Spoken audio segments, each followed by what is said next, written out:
Hey everyone, welcome to our session, Developing the Leader Within You 2.0. And this week's session is Creating Positive Change. My name is Robin Freeman, and I'm the director of the University of Arkansas Currents. So we've had some great discussions. I know today will not be any different.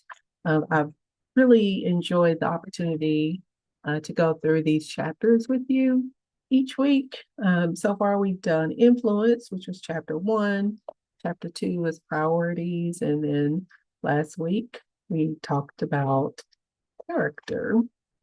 So today is creating positive change.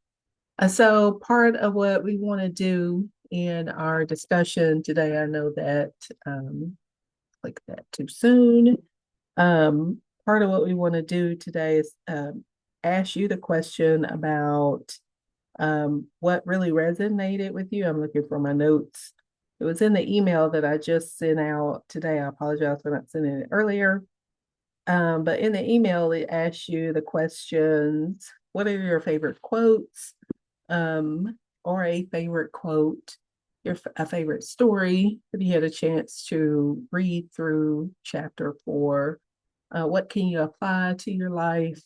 What can you change about yourself? And what can you teach to someone else that may be able to help them? So that may include, um, your staff. What can you share with them that you may be able to help them? So let me open it up and ask you any quotes, stories, things that you've taken away thus far that you think can help you, or it can help you, someone you work with, or something you've taken away thus far, especially as it relates to change, creating positive change for yourself. Anything rise to the top for you that you want to share?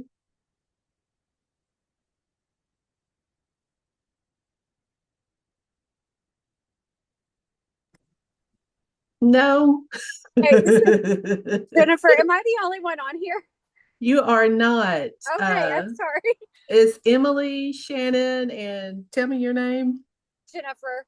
Jennifer, I'll change your name, so I Okay, I'm won't sorry. call I'm you driving again. ARSville Region One, is I think is what it's saying. Okay, I'm Uh, sorry. no, it's good. I'm glad you're on. Don't take your eyes off the road. Okay.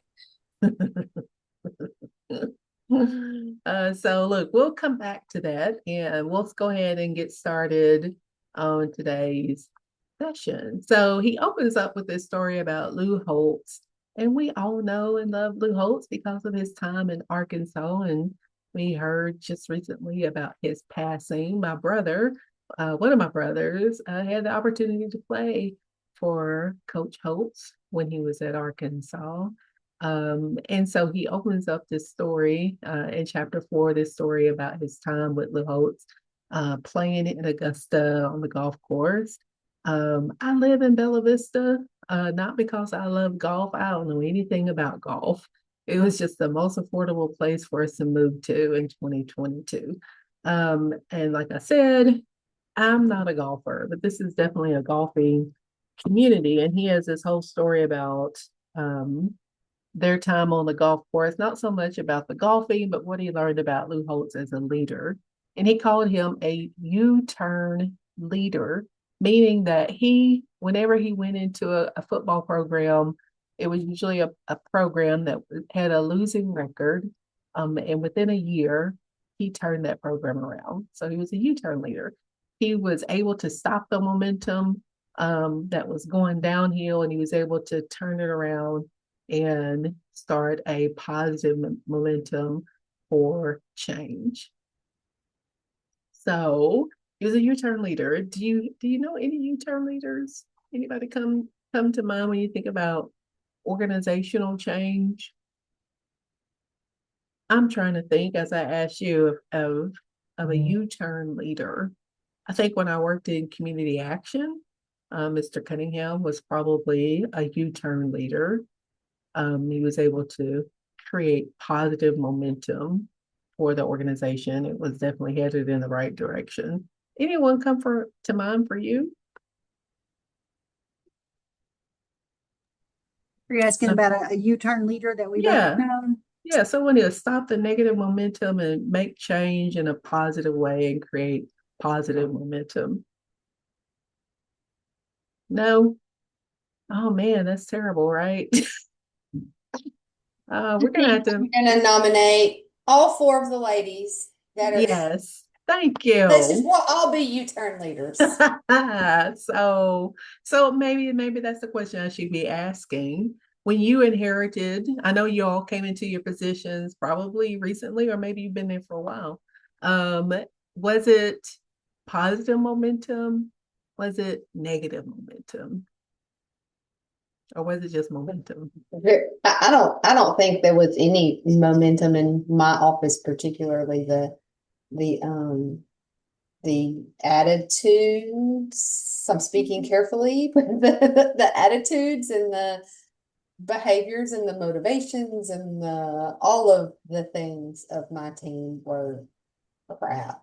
It's okay to say it is negative momentum, Emily. I mean, It's not, we're not gonna tell on you.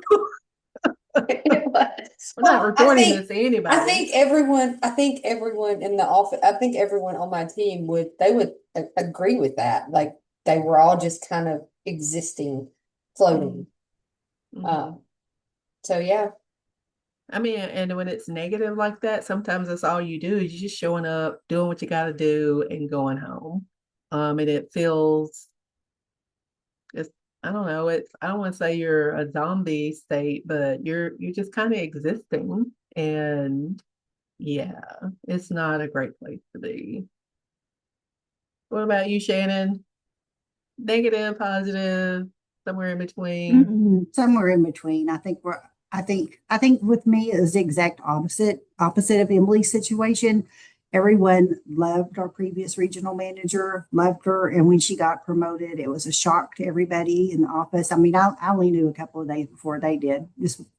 And it was just a shock to everybody. And then it's been rough.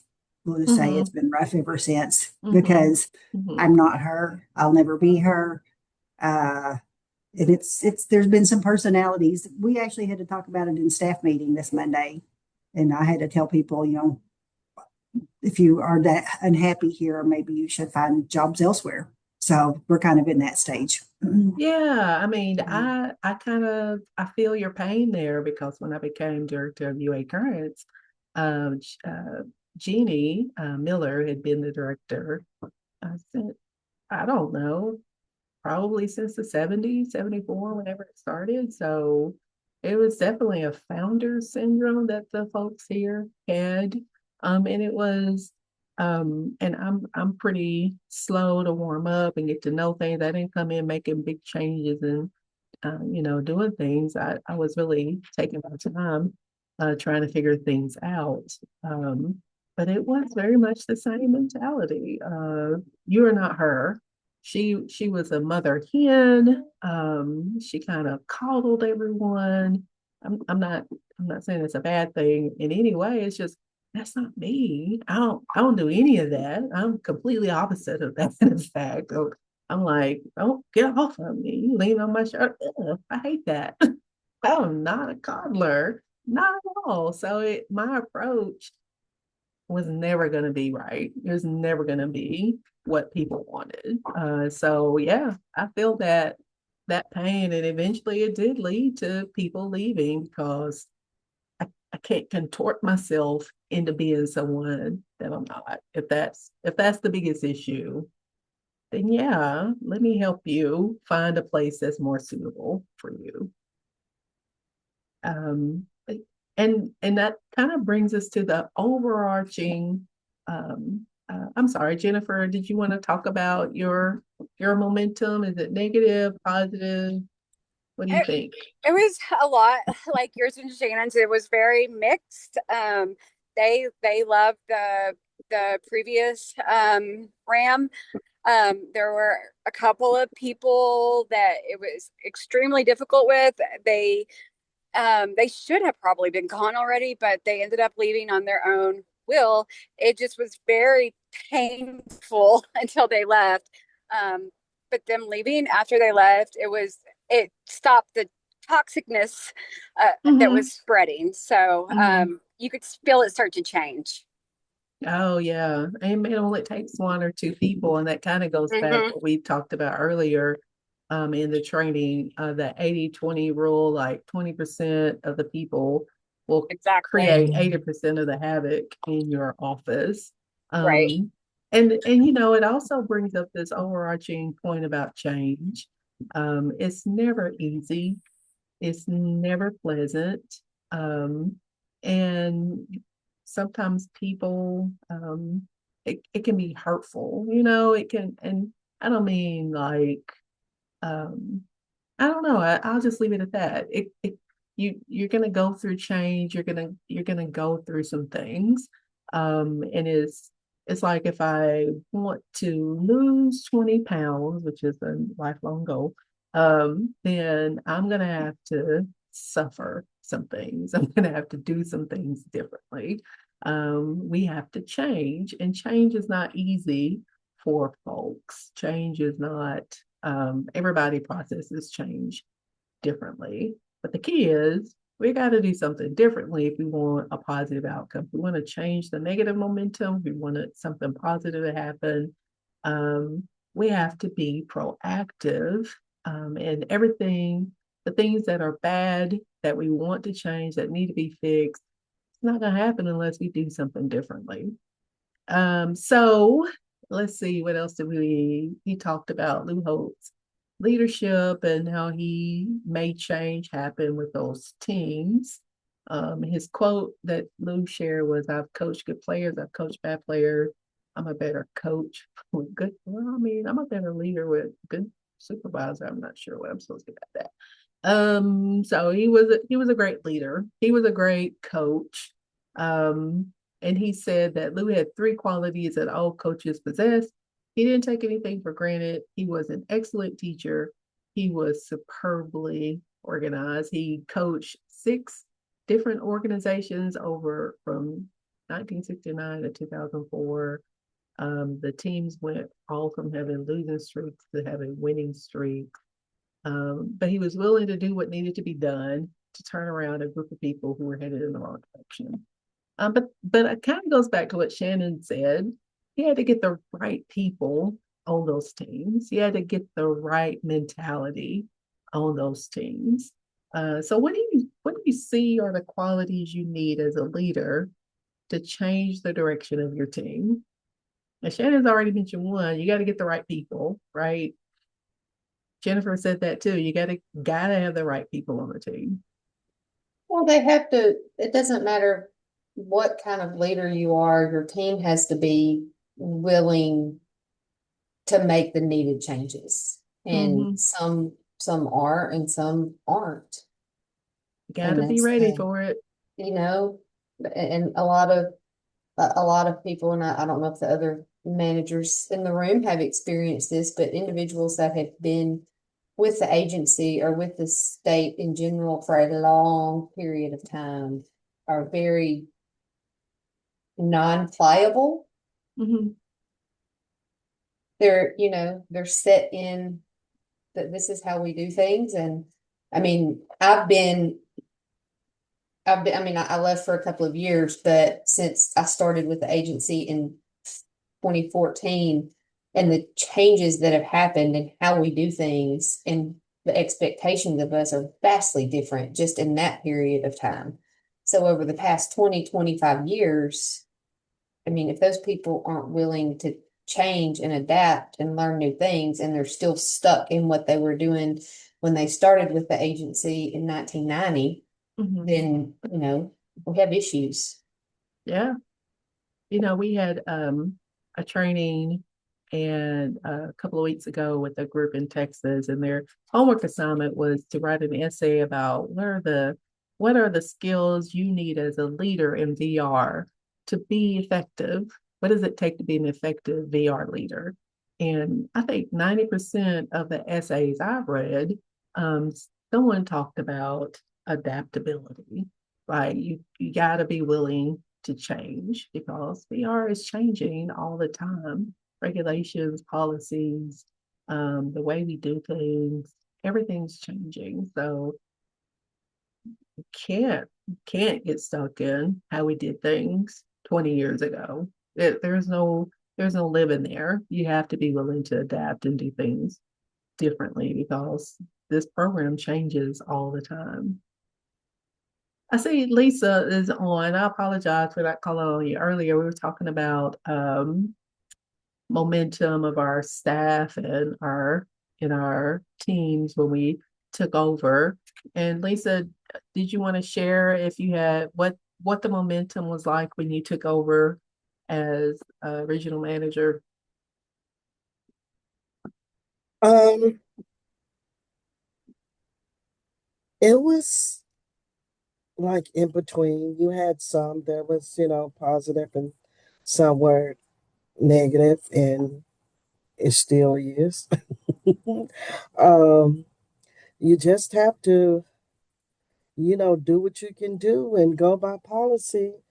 Um, you know, I feel like some people just don't like change, and I get that. But you're in a job that you gotta have to, like as you said, adapt. Mhm. I mean, the world changes every day, and like my favorite saying, it is what it is. I had as a goal 1 year, I'm not ever going to say that phrase again. And then the next year, I was like, I'm saying this phrase all the time. It is what it is. I think I like the viewpoint more of it is what it is because I mean, there are some things that are just out of our control, right? You just have to accept it, adapt it, move on. Mhm. So yeah, so we have to be willing to make the necessary changes to change our momentum. And like I said to Emily, I mean, if it's negative momentum, it's negative momentum. We have to call what's the phrase, a spade a spade. I mean, you just got to call it what it is. If if the majority mentality was negative, then I don't think there's any shame in recognizing that. The key with today's conversation is talk about what do we do to change the momentum. Um, so leading change can be difficult. The other thing I was going to say, what Lisa's comment, some people don't like change. And what I have found is when you do a leadership styles assessment, whether you're using true colors like we use with some of our training groups, or we'll use DISC. In our lead VR, we use DISC to determine your leadership style. And people who tend to be the S style in DISC, DISC, as supportive, um, tend to not like change, tend to be the people you want to know, you want things to kind of stay the same and not rock the boat. And that's, as Emily said, it's not reality. Things are going to happen. But sometimes we don't like change because that's just how we are. That's our leadership style. That's our personality. It doesn't mean we can't adapt. It's just that's how I show up in the world. But me recognizing that for the staff that I lead is important too, because that helps me to shift how I approach you and how I communicate with you and how often I communicate with you. It helps me to know I need to check in with you a little bit more to see where you are because I know you don't like change. Leading change can be difficult. Some people do like change, but if you're the person leading the change, it can feel awkward because we feel like we're doing something new. So in the book, he tells us to do this activity. I'm going to ask you to just say, clasp your hands together. So put your hands together, however you do it, what comes naturally to you. All right, so then switch it up, do it differently. Put my hand, the right hand is the dominant hand. So switch it up to the left hand if your right hand was dominant. does it feel as comfortable to you when you change? No, it's not, because I'm used to doing it a certain way and my hands are gonna go back. So the other one is fold your arms across your chest. All right, once you do that, now fold it differently. I don't like that. I don't even know how to do it, Emily. I really don't. I don't know. I mean, what? No, that's not comfortable to me. It's awkward. It makes me feel self-conscious. I'm like, if it doesn't feel right to me, I can only imagine what other people looking at me are saying. And that's kind of how it is with change. And probably the reason why we give up on our New Year's resolutions every year, because it's not comfortable to us. In fact, we'll go back to what we used to do because we're familiar with it. It's more comfortable to us. And I don't want to do that anymore because it's awkward. It doesn't feel right to me. So leading change can be difficult because it's awkward to us. We've never done it before. And because we haven't done it before, we feel like maybe I'm not doing it right. And we give it up because of that awkwardness and the self-doubt it creates. We also, it can be difficult because we focus on what we will have to give up. If you're a good person and you have a nice organized closet, mine's not. If you're buying something, you probably are getting rid of something. Or maybe every season, if you're packing away your winter clothes, you might be going through and getting rid of the stuff that you're not using and you haven't worn in a year or 2 years. If we're going to have those nice organized closet, mine's a little packed up with stuff that I just can't seem to turn loose. And John Maxwell talks about hoarders versus people who like to throw things away. And he said that he gets joy out of throwing stuff away because he likes completion. His wife, she holds on to things like me. I'm going to use it again. Man, this is bag of puns I got from Buc-ee's, and I may want to hold on to this bag, even though it's almost empty. Well, I get back a use for this. Then it just sits there, right? I'm not going to use that bag. Just throw it away. We got to be willing to give up some stuff.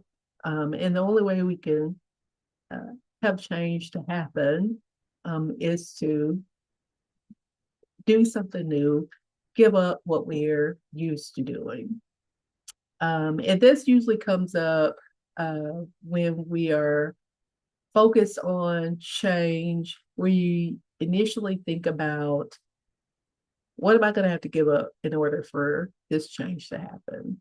And if I don't want to give it up, then I'm probably not going to adapt to that change. So we hold on to something. But it's not just things like this bag of pecans that we hold on to. It's also our thinking, our ways of thinking. And it kind of goes back to people who don't like to change, who've been in VR for 20 years, who don't want to try anything new. Well, we're always going back to 1982 when we used to do things this way. And so our brains are like those closets where everything is cluttered up, everything is overflowing, and we're only thinking about things that we used to do that really, and you think about it, they're not useful to us anymore. And so we're not willing to change our way of thinking, even though we know it no longer fits us. It's not going to help us. It's not going to support us. So we have to be mindful. For everything we gain, we lose something. We have to be willing to let go of some things. Are you a saver, or are you a person who throws things away? What was that, Shannon? I said, throw it out. I'm a thrower outer, and my husband is a saver. So I have to wait until he's gone somewhere, or even to clean out the refrigerator. I have to wait until he's outside in the shop or something. And I go through and I grab all the things and throw them out. And I'm always recycling my clothes and taking things to Goodwill. And he has got clothes from when he was in high school still. Oh my God. But he don't get, yeah, but I'm definitely a thrower. And definitely a saver. And it helped. There are times that it has come in great handy that I'm a saver. I heard you say times. I didn't hear you say all the time. Not all the time, but there are times that it's handy. Yeah, I've done the throw things away or give things away, and then I'll turn around. I was like, man, where's that blouse that I used to wear? And then I'm like, oh, look at that throwaway. What about you, Jennifer or Lisa? Are you a saver or a thrower? Throw it out. My dad is a major hoarder, and so is my boyfriend, and I can't stand it. I just throw it out. Well, can somebody help me to learn to do that? I'm a pack rat. I don't know why, but I am. I always think that I am going to need it later. But do you have a timeline or a deadline on if you don't use it by a certain date, Lisa, that you'll throw it away? I should, but I'm ashamed to say I really don't. Yeah, I I mean, think it depends on what it is, though. Because, mhm, like, one of the things that my husband and I argue about the most is I save our children's clothes. And now mhm. we have 12 children. So when it's outgrown, it goes in Wow. a box and it goes into the closet. And then I don't know, once every few months, I go back and open that box and I'm like, okay, what size are these things? Can another kid wear it? Now, when it's small enough that none of our kids can wear it, it can go away.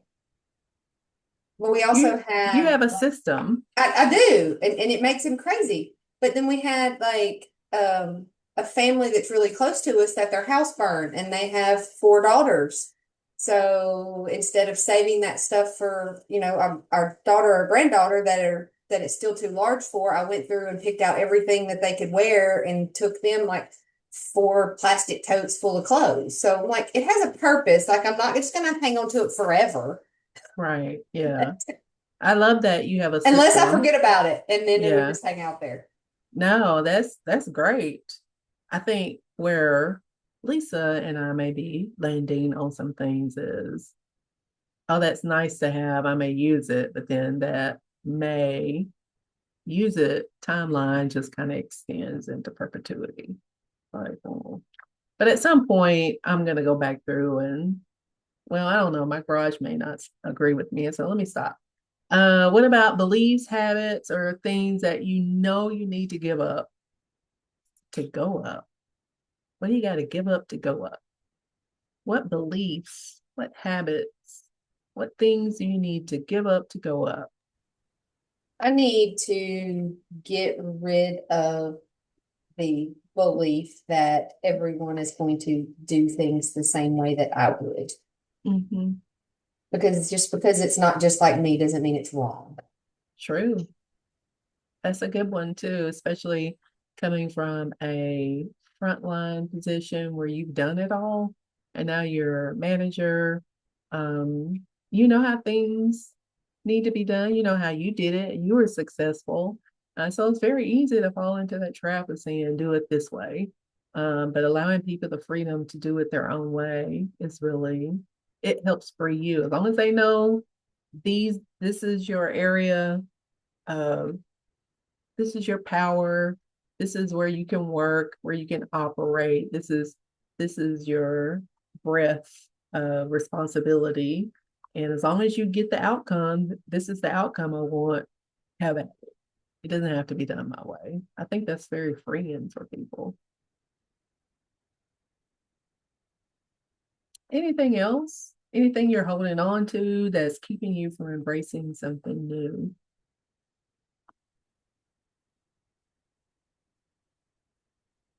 I think fear, and I don't even know what it is all the time necessarily, but it's fear. Maybe that I'm gonna do it wrong Mhm. or not say the right thing, or but it's something that I feel like I have to mask all the time is that fear. And I don't even know what it is. Oh, I think we all experience that fear. In fact, during COVID, I developed this curriculum for Lead VR and came up with all the modules. And then I had a focus, not a focus group, but like an advisory board of VR directors that I met with, and they gave input, and I redesigned it. And so I developed all the modules and set it aside for like 2 or 3 months where I just kind of sat on it and didn't do anything. And it was all because of fear of what if nobody likes it? What if nobody registers? What if, you know, what if I mess up? What if I fail? And it wasn't until I got like an email from my a colleague, a friend, John Conley at CSAVR, where he asked me, he had been on the advisory board, so he knew about it. And we had set a deadline and when we would put it when I would put it out there and try to get people to register. And he emailed me one day and said, "Hey, what's going on with this Leave VR? Why haven't you put it out there? You need anything with it?" So it's kind of like a push from behind to tell me you need to do this and stop holding on to it. And I always share that story because it just is a reminder to me not to allow fear to keep me from doing something that I know is the right thing to do. I know it's going to help people. But yeah, it just took one person emailing me to help me to say, okay, I'm just going to do it. Otherwise, I'd probably still be waiting and not putting it out there. Fear will keep us from doing things.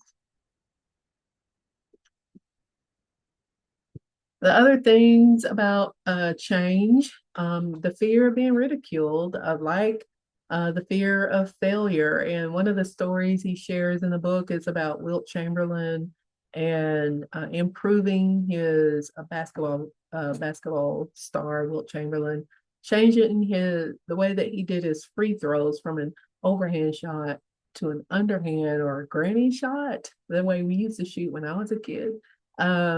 And he was basing it upon somebody, Rick Barry, who had a successful record of using the granny shot in the NBA for his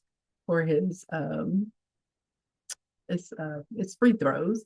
And so Wilt Chamberlain said, "Well, I'm gonna start using that approach," and he did. He changed his shots to a granny shot, underhanded shot. And he went from scoring, having a 50, I want to say his free throw record was like 51%, and it skyrocketed. He went up to 80% or more, scored over 100 points in a game. But you know what he did? He stopped doing it. Even though it was working for him, he was being successful, he gave it up. Because he says in the book, he says he stopped doing it because he felt like a sissy, and he felt like he just felt stupid doing it. It felt silly shooting that way. It didn't feel natural to him, kind of like the finger thing, the hand claps thing. So he wasn't willing to put up with the embarrassment of doing the underhanded granny shot, even though it was working for him. So we can be afraid of doing something because of what people may say. We may be afraid of being embarrassed. Fear of failure will really keep us from trying things. But we all deal with fear of failure. So I guess at some point we have to get to the realization that fear is something we all deal with. Everyone is feeling at some point, and who do we have to be embarrassed for? I mean, if it fails, I'm still going to learn something.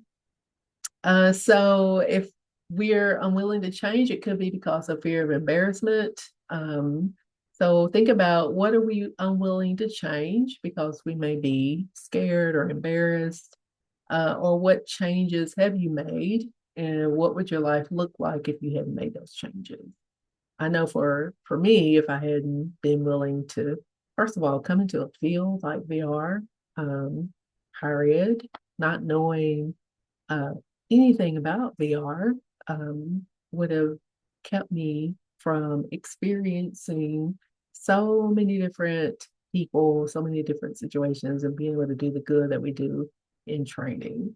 And what have I been unwilling to change for fear of being embarrassed? I think that was an example that I shared earlier.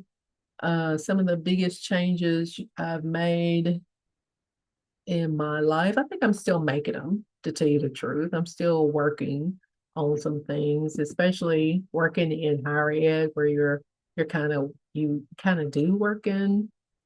My experience has been I started out in Hot Springs. Our office was there on the campus of the Math and Science School, Math, Science, and Arts, and working in an off-campus program. You kind of learn to do things on your own, and you kind of work by yourself. And now I'm on campus. And so my mentality has still been I got to do things on my own. And I'm having to shift and say, no, you're in a college and you're around these people.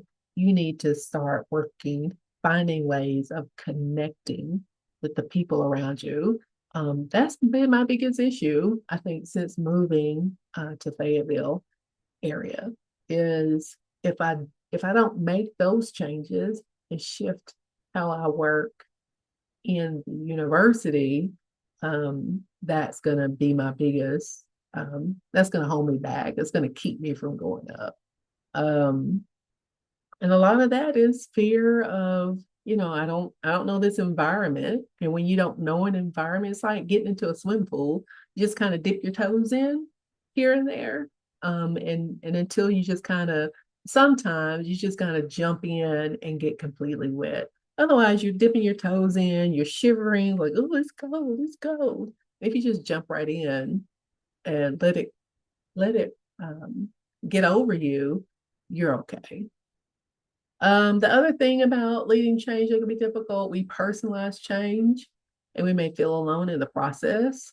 We allow our emotions to overwhelm us. Emotions are not bad, they are emotions. But they sometimes the anxiety of change can rise. As anxiety rises, our motivation can go down.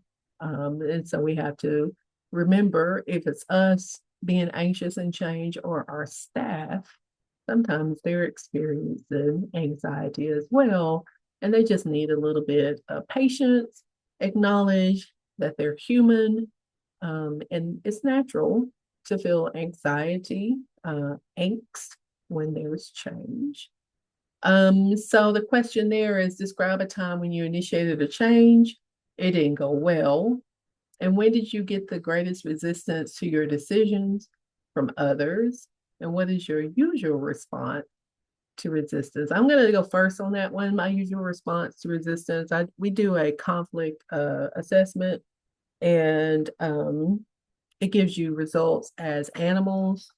And so the animal I usually show up as is a shark, and a shark is the person who is the aggressor. So in conflict, I'm gonna go toe to toe with you. I'm like, you come at me, I'm coming at you.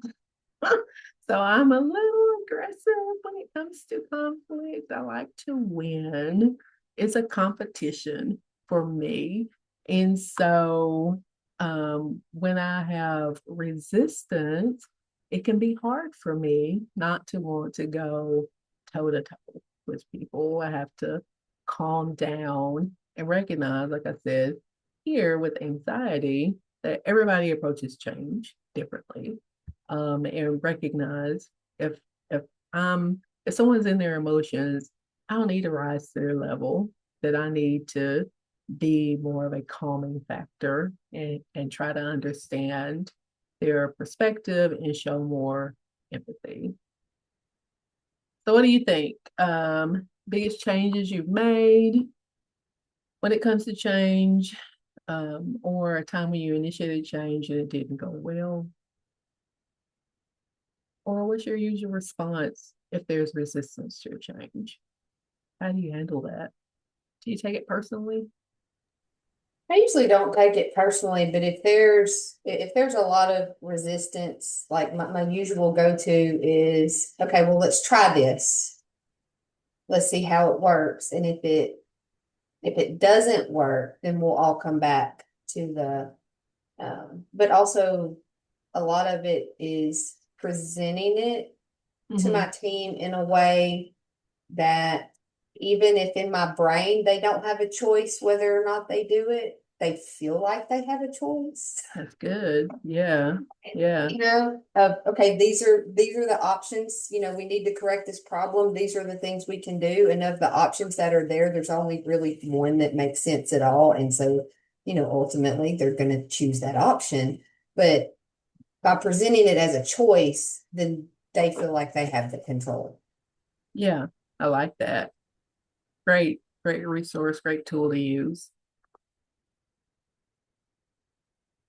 Guess being a parent of 12 kids, you learn some things, huh? Negotiation. Yes, and not just duct taping them to the wall, because that's what I tell my husband all the time. If you come home and they're all duct taped to the wall, just know that it kept me from killing them.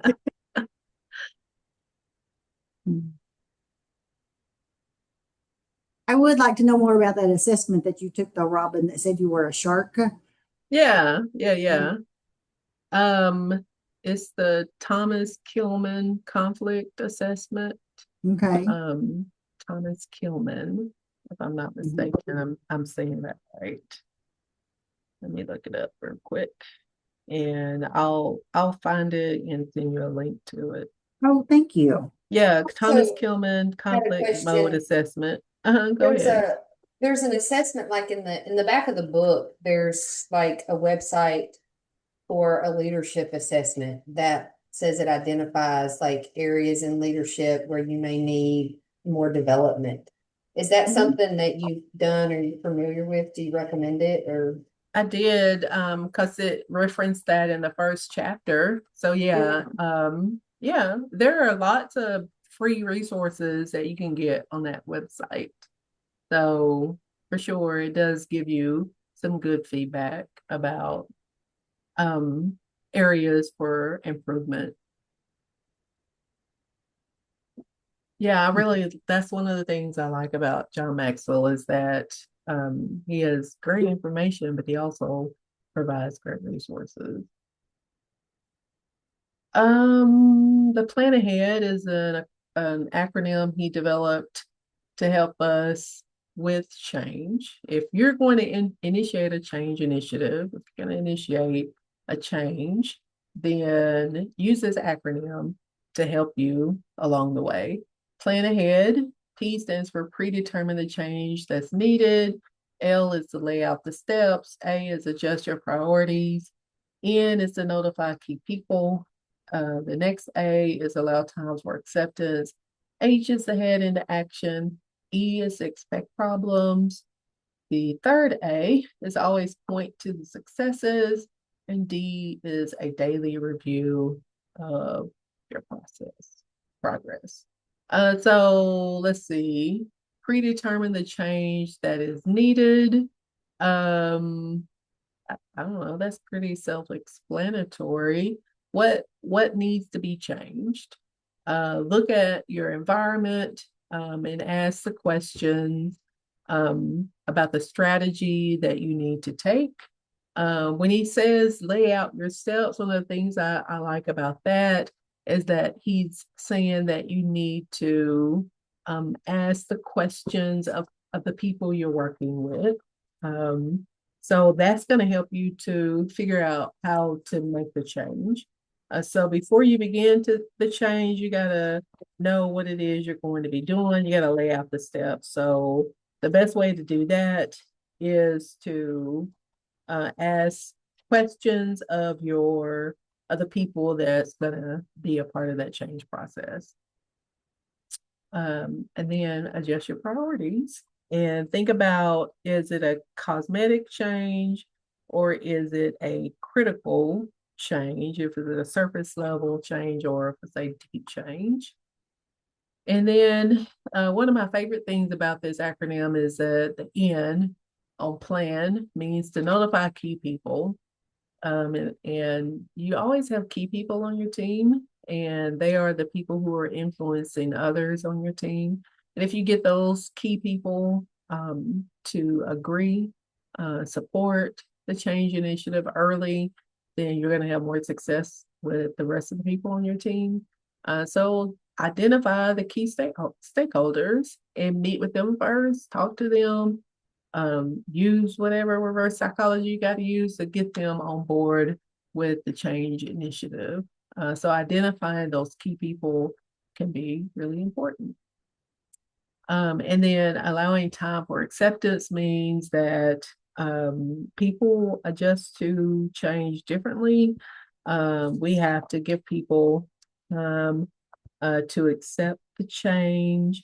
That means we're going to have to check in with people more often, that we have to slow down. We have to make sure our communication is clear, our communication is simple.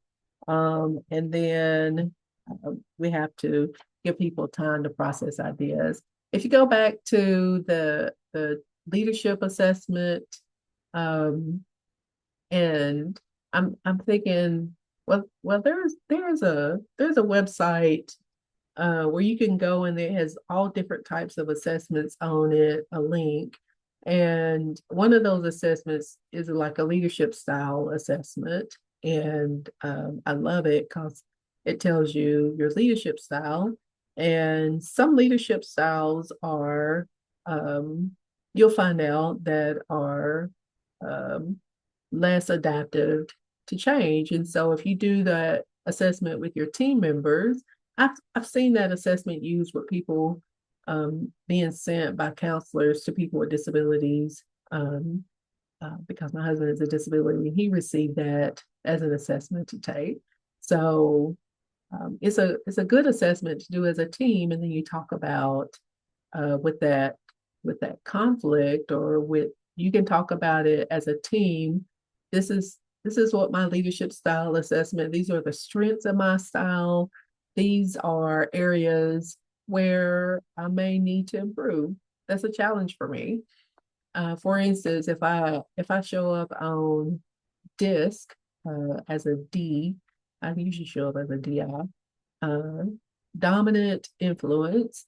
And these are people who like to get things done. They're goal oriented and may tend to like to work alone.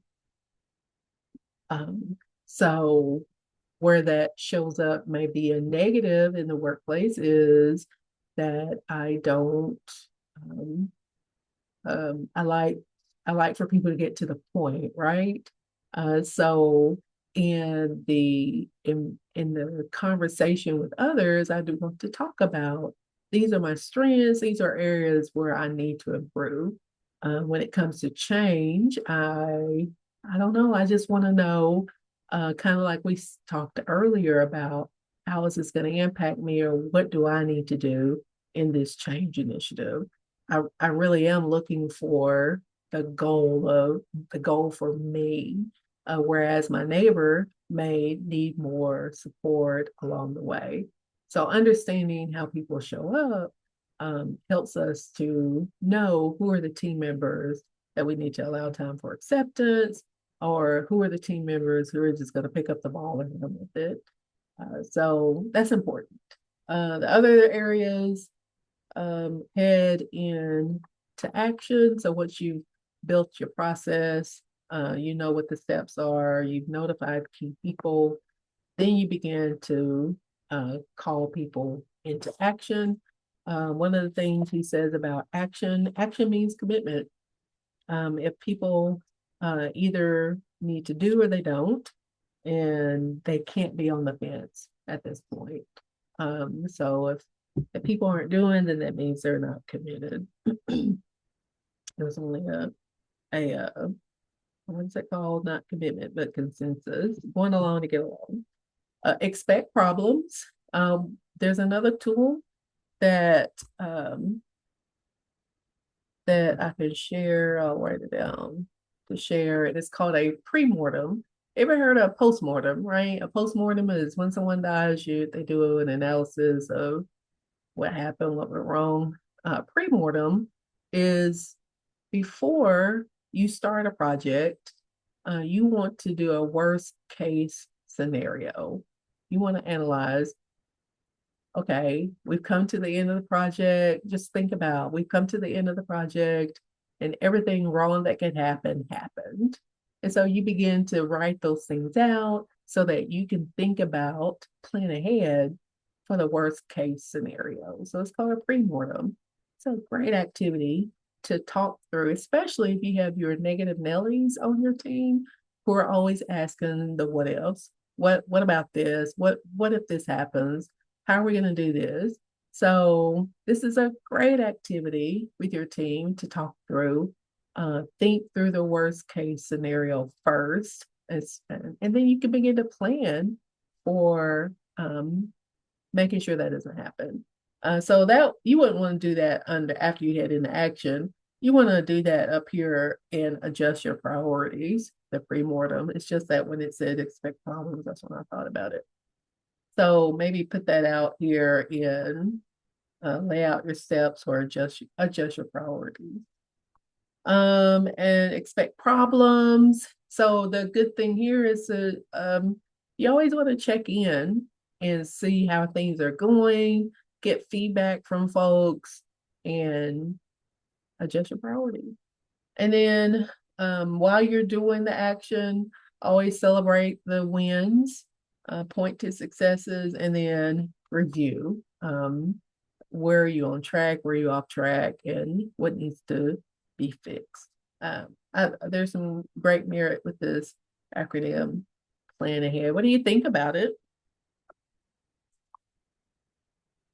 I got the pre-mortem, the conflict assessment, and then what was the other thing? The leadership styles. I think it's I think it's a good process to figure out, but I get stuck in the probably allow time for acceptance because my brain says I've already gone through all of these steps. I've figured out this is what needs to happen. Now I'm open, absolutely open to feedback, but we can't take a week to decide to put this in action if it's something that's, if we've been told have this done by close of business. You don't have time to accept it. Just do it. Yeah, on some things you definitely have stricter deadlines. But when you have the opportunity to allow people to accept and to do, then you definitely want to allow people the opportunity to adapt, to change. I like the idea of the pre-mortem because when I present something at a staff meeting, it's well, what about this? What about this? What about this? And it's like, how did you think of so many things that could go wrong so fast? I just said, and they think of all these things and I'm trying to go, okay, well, we'll deal with that if it comes, or we'll talk about that. This is just, we don't have everything ironed out, but it's just a bombardment of questions about what we're going to do if this happens, what ifs. There's a phrase called that goes, you're building the plane as you're flying it. And that can be frustrating to people who like to have the details and know everything. I tend to be more the person that you give me a broad goal and I'm going to put my own spin. I'm going to do it my way. I'm just going to go. I'm going to do it.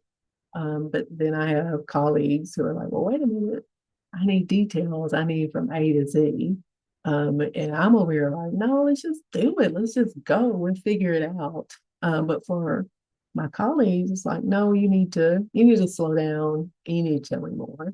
Both are fine. But I've learned that I need to slow down and to appreciate the questions because it helps me more in my planning. And it can be good if they're not being snarky. You know what I'm saying, Shannon? Like if they're not just coming up with what ifs just to be snarky or mean. And I think we can use like Robin, what you said about, you just kind of go with it and other people need like more specifics. Like I'll have, like, if I say, okay, this is what we need to do, like some of my team will just go get after it. Like that's, they're gonna figure out their own way and that's great. But like when I send out this directive of this is what we need to do, they're always, which it's fine, but there are two particular people that are going to come into my office and want me to lay out a step-by-step form, and that's okay.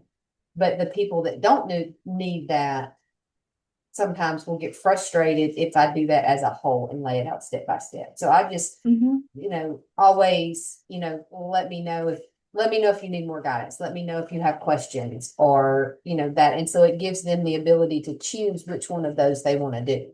Mhm. I like that approach. Thank you for sharing.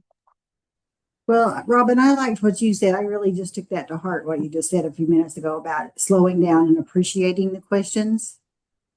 I need to do that because sometimes they're just picking at me, but sometimes they really want to know. They have questions. And so that's, I think overall for me, that's one of my number one things is I just need to slow down, period. And then slowing down and work with those questions instead of feeling like I'm being bombarded with them. And because I think there is a difference and I can tell different times. And so I need to really focus on, is this one of those times that they're asking for information or they're asking just because they want to pick at me? So I just separate that. Yeah, absolutely. And being able to know which of your staff, like Emily shared, really need the detail. And then if you have opportunity to have a pre-mortem meeting as a group to when you have more time to do that, I think is great. The final word is credibility. One of the things that we always share with folks in our trainings is this quote: people buy into the leader before they buy into the vision. They buy into you before they buy into the vision. So we have to have credibility with our folks, credibility that comes from influence, priorities, integrity, the things that we've talked about in the first 3 chapters. Because if they believe in you as a leader, even if you don't have all the answers, not supposed to, nobody has all the answers. If we did, we'd be God. Then if people buy into us as leaders, we're being focusing on building trust, focused on being vulnerable with people, building teams. They'll want what you want because they trust you. So really lean heavily into that first chapter where he talked about building relationships with people, influence, and putting people first in our priorities so that they will align with our vision, even if it requires change, even if it's hard, they still will buy into that vision. So the final word then, he says, is credibility. And to your question earlier, I do want to emphasize again in the book that he has, again, some great resources, even at the end of the chapters, some great resources, but also on that website, if I'm not mistaken, I'll tell it to you. I want to say it's just maxwellleader.com, 2 L's, maxwellleader.com to get that bonus material. Those are the leadership assessment. And I haven't gone back to chapters 2, 3, and 4 to see what other things are there, but I do know that leadership assessment is there and can be pretty helpful. Okay, so my goal would be, that's the end of this training, and my goal would be to do some small group coaching if you would like. We can set those up for May. And it would just be 3 sessions. And happy to add that to, it wouldn't be a book, it wouldn't be based upon the book, it would just be some coaching sessions. What do you think? That's a big commitment. And you were told to come to this training. No, I think it would, I think it would be good. I think even just us as managers sharing with each other, being able to hear in different aspects, because yes, we sit down once a month in a manager's meeting, but we're all okay. Well, I don't know about Jennifer. I don't know how long Jennifer's been here. She was the only one that was here when I started, but I mean, Lisa started about the same time. But just hearing how other people are navigating kind of getting into this role is really helpful. I agree. Figuring out figuring out where our niche is with leadership. Right. Yeah, I think some small group coaching would be great. I wish Yeah. we had our manager roundtables that we used to have. Does that What mean was it that? would be, I'm sorry, does that Go mean ahead. it would be the four of us, or Mhm. how would that work? Just the four of you. I'm looking at my Okay. calendar. I would love that. Yeah, that would be fine. So the 6th, the 13th. I was making sure my Wednesdays I'm not doing anything. The 20th, it would still be, I can still do 3. I have a training from 1 to 3 that day. The 20th, I don't know about everybody else, but I'm at the conference that week. Yeah, I am Oh, too. okay. What about the 27th? Yeah, and that's I think that works for me. May Mhm. 6th, 13th, and 27th at 3. I'll make a note. Okay. So I'll put that down. I'll send you the information along with this other stuff that I have to follow up with you about. Okay. Sounds good. Thank you. I know Emily, Jennifer, y'all weren't on last week, but here is the thing that Shannon and I found out, that we graduated from the same high school the same year. Yes, we We did. are high school graduates. And I don't even know that we knew each other in high school. That's I don't crazy. think Y'all so. must have been in a very large high school, because I knew everyone in my high school. No. No, we weren't. We weren't, but when I told my friend that I had met you again, Robin, she was like, "So we are going to the reunion." Yeah, we have our 40th high school reunion coming up on May 9th. It's going to be, we graduate from Van Buren High School. So no, it wasn't a big class in 1986. So this is our 40th high school reunion, and it's going to be at Wow. the Senior Center. How Don't feel appropriate. bad. My Getting 30th us is ready coming for up that.